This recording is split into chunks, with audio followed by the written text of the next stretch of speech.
Several years ago, I was having a conversation with a lady in our church named Frances. She was in her 90s and she wanted to talk to me about planning her funeral. She wasn't sick at the time, but she wanted to kind of get some things in order. And so as we're talking, she says, "Let me tell you a little bit about my life." And she told me about how the first 5 or 6 years of her life were just wonderful. She had great parents who loved her. She was cared for. She was provided for. She felt loved. She had met Jesus. She remember going to church with her parents and then praying with her every night. And then when she was about 6 years old, both of her parents were killed in a car accident.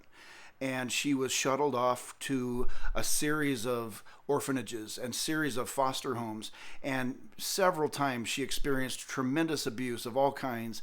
She was just the worst kind of childhood you could expect someone would have. And as we're talking, I'm weeping. And she says, "What's the matter?" And I said, I'm so overwhelmed with what's happened to you. And I don't see those scars in your life.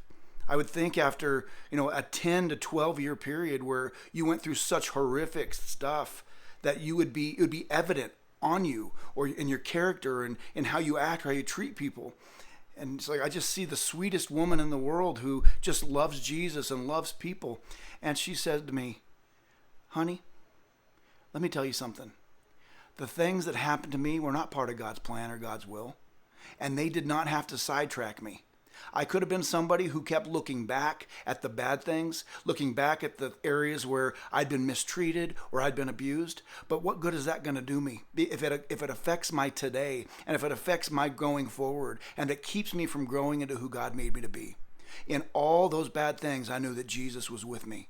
And when I turned 18 and I could get on my own, I moved out and I made choices to live for God and to honor Him. And I've done that for the last 75 years of my life." And she's quoted a scripture in Lamentations chapter 1, verses 22 through 24. She said, "This has been a core for me. The steadfast love of the Lord never ceases, and His mercies never come to an end. They are new every morning. Great is your faithfulness. The Lord is my portion, says my soul. Therefore I will hope in Him." I don't know what you've gone through. I don't know what you're wrestling through right now. I don't know what's happened to you before or things that were done where you were mistreated or you went through the ringer. But I can tell you this, today can be a new day.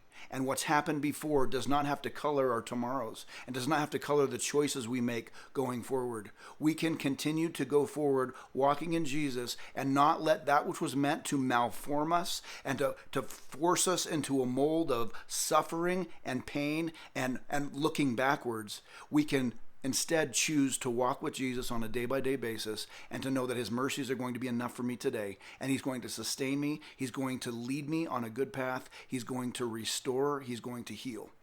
He's got good things in store for you and for me. Have a great rest of your week.